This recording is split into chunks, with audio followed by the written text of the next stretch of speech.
পরিচালিত জংলি যেন নিঃশব্দে এসে ঝড় তুলেছে বাংলা সিনেমা জগতে।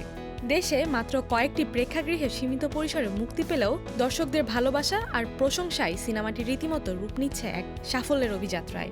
চতুর্থ সপ্তাহে এসে জংলি দেশের ২৭টি প্রেক্ষাগৃহে প্রদর্শিত হচ্ছে, যা স্পষ্ট করছে দর্শকদের আগ্রহ বাড়ছে সময়ের সাথে পাল্লা দিয়ে।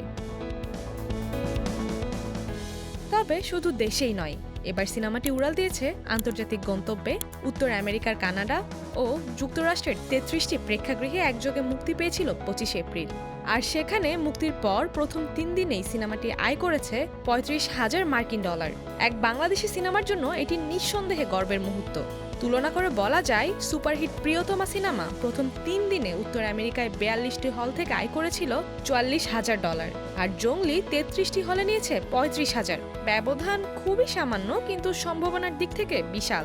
স্বপ্ন স্কয়ার ক্রুর কর্ণধার অলিউল্লাহ সজীব এক আবেগঘন ফেসবুক পোস্টে লেখেন, প্রিয়তমার কথা মনে আছে না সবার? সেই ছবির প্রতি দর্শকের এক অদ্ভুত টান ছিল। এবার জংলির বেলায়ও আমরা দেখতে পাচ্ছি সেই একই টান, তবে এবারে টানটা জংলি পাখির মায়ার টান। মানুষ আসলেই মুগ্ধ হচ্ছে। বাংলাদেশের মতো এখানেও সবাই সজল চোখে হল থেকে বের হচ্ছে। তিনি আরও যোগ করেন, প্রিয়তমা শেষ পর্যন্ত উত্তর আমেরিকায় $১,৩২,০০০ আয় করেছিল। এখন প্রশ্ন, জংলি কি সেই রেকর্ডকে স্পর্শ করতে পারবে? সময়ই বলবে। তবে প্রথম সপ্তাহেই যেভাবে দর্শক আগ্রহ দেখাচ্ছে, তাতে সম্ভাবনা একদম উড়িয়ে দেওয়াও যায় না। সিনেমায় সিয়াম আহমেদ, শবনম বুবলি, দিঘি এবং পাখির চরিত্রে দুর্দান্ত অভিনয় করেছে ছোট্ট নৈরিতা। তার চোখ, অভিব্যক্তি আর একটুখানি হাসিতেই যেন গল্প বলে চলে পুরো সিনেমা।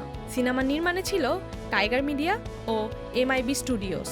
জংলির সাফল্য প্রমাণ করে দিয়েছে, ভালো গল্প, হৃদয় ছোঁয়া অভিনয় আর নির্মাতা সততা থাকলে দর্শক কখনোই মুখ ফিরিয়ে নেয় না, বরং দেশীয় সিনেমা নতুনভাবে আবিষ্কার করে দর্শক, দেশে ও প্রবাসেও।